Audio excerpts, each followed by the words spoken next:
Bonjour à tous, bienvenue sur la chaîne. Alors aujourd'hui, on va parler CDI. Donc il y a l'ami La Burette là, qui m'a envoyé une vidéo il y a pas très longtemps et qui m'a donc donné envie de tester un CDI fait maison. Alors pourquoi j'ai envie de tester ça? Parce que je me dis que si je monte un CDI moi-même et que je sais qu'est-ce qu'il y a dedans, eh ben je sais qu'il sera pas bridé par exemple. Donc on rappelle un CDI, capacitor discharge ignition, donc allumage électronique à décharge de condensateur. On charge un condensateur et quand le capteur envoie une impulsion au CDI, c'est à ce moment-là qu'il le décharge dans la bobine haute tension, ce qui crée l'étincelle à la bougie. On a des modèles très basiques, et puis on a ensuite des modèles plus sophistiqués qui donc embarquent un microprocesseur programmé et qui va notamment permettre de gérer l'avance à l'allumage en fonction du nombre de tours minutes qui va mesurer. Là j'ai dans les mains un CDI que j'ai acheté, je sais plus sur quel site. Alors, il a aucune indication, mais sur le site il était vendu comme étant un CDI à avance variable. Moi je l'ai testé à la lampe stroboscopique, je n'ai rien constaté. Et donc là, avant de me lancer là, et de vous filmer un petit peu la fabrication du CDI fait maison et des tests, je vais déjà commencer par découper celui-là et voir exactement ce qu'ils nous ont mis comme composants là dans les CDI qui nous vendent 12 balles. Voilà, on est parti.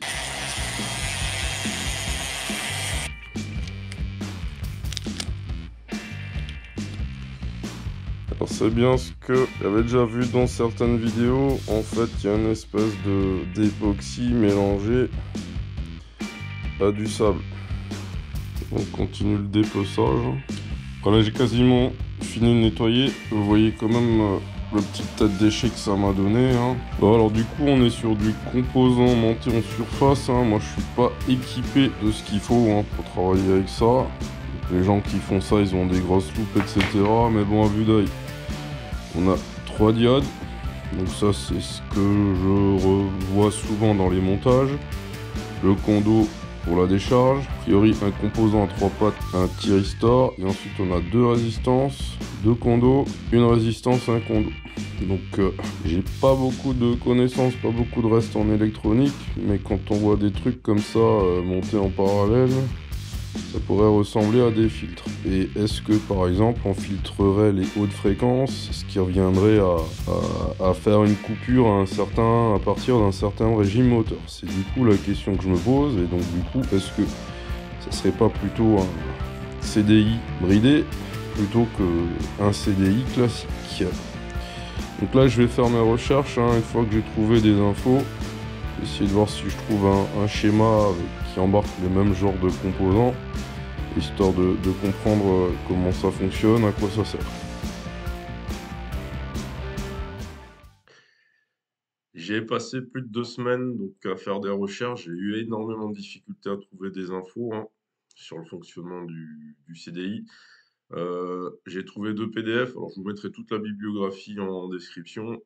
Un qui date de 2008, qui a été réalisé par des gars qui, à l'époque, étaient en école d'ingénieur. Hein. Je suis parti de leur travail. Première chose qu'on peut dire, donc, quand on parle de l'allumage Moriyama, on est donc sur un allumage qui comporte un capteur interne. Comme il y a 4 aimants dans le volant magnétique, on a 4 pics par tour de positif, de négatif. Ce qui veut dire que concrètement, le capteur pourrait être déclenché 4 fois. Alors sur un allumage de 103, le capteur est à l'extérieur et vous avez un petit aimant qui est collé sur le volant magnétique à l'extérieur. Donc vous n'avez pas plusieurs étincelles par tour, vous n'en avez qu'une seule. Qu'est-ce qui est le mieux? Je n'ai trouvé aucune information là-dessus. Le capteur capacitif hein, est donc branché sur la bande d'entrée du CDI. Et donc là, vous avez le schéma électrique. Donc ce que j'ai entouré en violet, c'est toute la partie qui va commander l'étincelle. À quel moment l'étincelle doit se produire. Donc vous avez des résistances, des condensateurs et ce qu'on appelle un thyristor. Ce qui sert, donc il y a dessus ce qu'on appelle une gâchette. Et donc c'est quand elle reçoit un signal qu'elle va ici fermer le circuit et le condensateur de charge va se décharger. Déjà, premier questionnement, du coup, je me retrouve quand même avec 2 étincelles, une à peu près au point mort haut, une à peu près au point mort bas.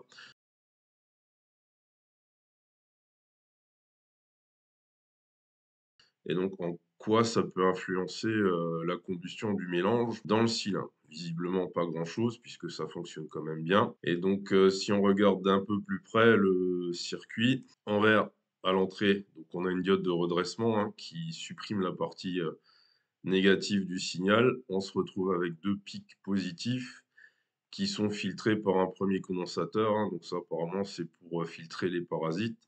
Et on a ensuite un deuxième étage, un deuxième filtre qui est un passe-eau qui permet d'agir sur l'action de la gâchette et donc de faire en sorte que le condensateur de décharge ne se décharge toujours pendant un court instant, pas plus qu'il ne devrait.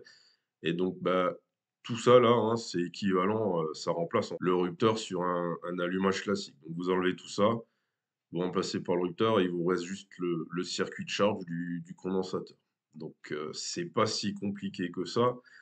Mais après, ce qui pose problème, c'est pourquoi on filtre et comment on filtre. Donc là, vous avez ce qu'on appelle un filtre passe-bas, hein. On supprime les parasites à haute fréquence. Et là, on a le filtre passe-haut qui réduit le temps d'ouverture du thyristor. Alors dans un montage, quand vous avez une résistance en parallèle avec un condensateur, ça sert à induire un déphasage entre l'entrée et la sortie. Autrement dit, la courbe en entrée, si on la visualise, et la courbe en sortie, elles, au lieu d'être superposées, comme c'est le cas quand il n'y a pas ça, elles sont décalées. Et le décalage, il augmente en fonction de la fréquence d'entrée. Autrement dit, logiquement, plus votre moteur va tourner vite, plus la fréquence sera élevée, plus le décalage ici en sortie devrait être important. Et donc, c'est comme ça qu'on explique le fait que ce genre d'allumage ait une avance variable. Or, un vrai allumage, enfin un vrai CDI à avance variable, vous avez des courbes et qui, en fonction du régime moteur, vont induire 1 degré, 2 degrés, 3 degrés de décalage hein, entre le moment où enfin, l'étincelle va se produire et le point moins haut du piston dans le cylindre. Donc là, on appelle ça une avance, enfin, on appelle ça donc un CDI à avance variable, parce qu'effectivement, le montage l'induit, mais je n'ai trouvé personne qui a prouvé que c'était efficace dans le fonctionnement du moteur, et juste à partir de quel régime, effectivement, cette avance commence à se produire, et jusqu'où ça va. Voilà. Sur le papier, oui, avance variable. Dans la pratique, ça reste, enfin, l'efficacité reste à prouver. Donc voilà ce que j'ai trouvé. Alors, je ne vais pas rentrer plus dans les détails. Ils ont démonté un CDI qu'ils ont récupéré apparemment sur une Magnum XR, donc un CDI d'origine. Voilà son schéma. Petite information que j'ai trouvée donc dans ce rapport, le fait qu'on n'ait pas une seule étincelle, mais quand le condensateur se décharge, on a un train d'étincelles. On aurait donc plusieurs étincelles qui se succèdent pendant un certain temps. Apparemment, bah, ça favorise la combustion du mélange, hein. On assure une meilleure combustion du mélange dans le cylindre. Moi, j'ai démonté celui-là que j'avais monté sur une machine et qu'ensuite j'ai enlevé parce que je pensais qu'il avait un petit souci qui fonctionnait pas bien, donc je l'ai démonté.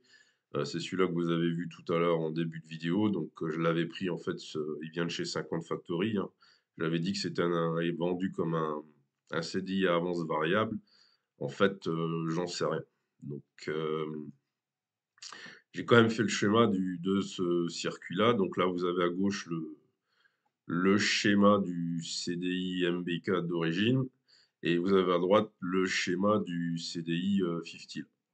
Donc sur le schéma d'origine, vous retrouvez la filtration ici pour les hautes fréquences, les parasites, et ici ce qui vous permet de gérer la durée de fermeture de la gâchette du thyristor. On ne se retrouve pas du tout avec le même montage dans l'allumage on va dire adaptable. On n'a pas le condensateur de filtration à l'entrée. Et par contre, on a deux trucs là qui, je ne sais pas trop à quoi ils servent. Donc, une résistance en parallèle avec un condensateur en parallèle, c'est ce qu'on retrouve ici. Donc ça induirait un déphasage.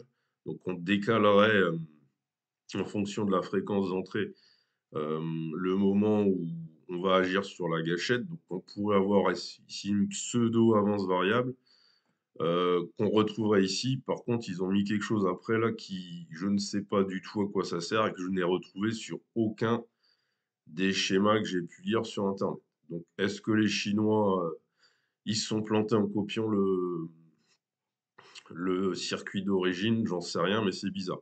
Mais ne serait-ce que par exemple ici de mettre deux condensateurs en parallèle, en fait, ça en revient à en mettre un dont la valeur serait la somme des deux en parallèle, hein. C'est le petit schéma que je vous ai mis ici. Donc là, je comprends pas. Je comprends pas trop. Ça marche, mais est-ce que finalement ça bride pas, etc. On verra ça lors des tests. Sur la machine que je vais utiliser pour mes tests, j'ai actuellement un MBK Transval 895. Alors RRD le donne bridé à 10 500 tours. Je vais vérifier ça. Le jaune, je ne l'ai jamais eu. Donc ça serait intéressant si quelqu'un en a un qui est HS et qui voudrait s'en débarrasser de me l'envoyer pour que je puisse le démonter et regarder un petit peu quelles sont les différences entre un qui serait bridé à 10 500, un qui serait bridé à 7 500 au niveau du circuit. Il y en a d'autres, hein, MIR35, donc il parle d'un CDI qui n'est pas bridé. Celui-là, pareil, je ne l'ai jamais eu. Après, vous en avez chez Mo-G, pareil, le Transval 10 il est à avance variable. Donc voilà. Moi, l'idée, c'est d'essayer de les récupérer, les démonter et de comparer les différents circuits et de voir si effectivement, à l'usage, sur une machine, il y a réellement autant de différences. L'idée, c'était ensuite d'en fabriquer un moi-même et dont je serais sûr qu'il ne soit pas bridé. Donc j'ai cherché des montages de CDI débridés. Ça, c'est celui que la burette m'a envoyé. Alors celui-là, finalement, je ne l'ai pas retenu parce que si on regarde à l'entrée, il n'y a que deux résistances. Euh, pour récupérer le signal, on ne fait aucune filtration. Donc là, potentiellement, je me suis dit, si j'utilise celui-là, je vais me retrouver avec mes 4 étincelles par tour et du coup, je n'en veux pas. J'ai continué mes recherches, je suis tombé sur celui-là, donc le gars qui l'a monté l'a appelé CDI Racing. Alors on a bien les tâches de filtration à l'entrée, mais on n'a aucun circuit derrière pour entraîner un déphasage, une potentielle avance variable. Et donc là, bah, ça veut dire que quel que soit le régime moteur, on envoie toujours l'étincelle au même moment. Donc je me suis dit, bah, on va tester ça hein, pour voir ce que ça donne. J'en ai ensuite trouvé un autre, c'est toujours le même montage. Donc c'est celui qui est revenu le plus souvent. Donc je me suis dit potentiellement c'est celui qui serait le plus intéressant à tester. Et j'en ai trouvé un troisième où là, bah, on n'a pas la filtration à l'entrée, mais après on a quand même un filtre qui entraîne un déphaseur. Donc là, on aurait 4 étincelles plus l'avance variable. En tout cas, c'est ce que je me suis dit. Donc je vais quand même tester celui-là aussi.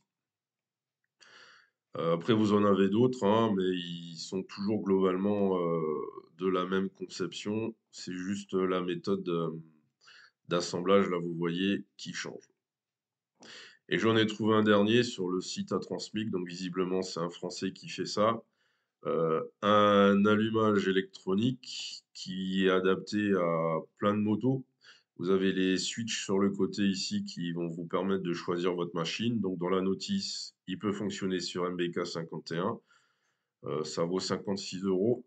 Et celui-là, en fait, il a deux courbes d'allumage. La courbe à bas régime, la courbe au régime. Et vous avez donc un potentiomètre qui va vous permettre de dire à partir de quel régime moteur vous basculez de la courbe bas régime à la courbe au régime. Et donc, sur la courbe au régime, vous augmentez légèrement l'avance, ce qui est potentiellement donc meilleur si vous voulez des performances à haut régime. Donc celui-là, il m'intéresse.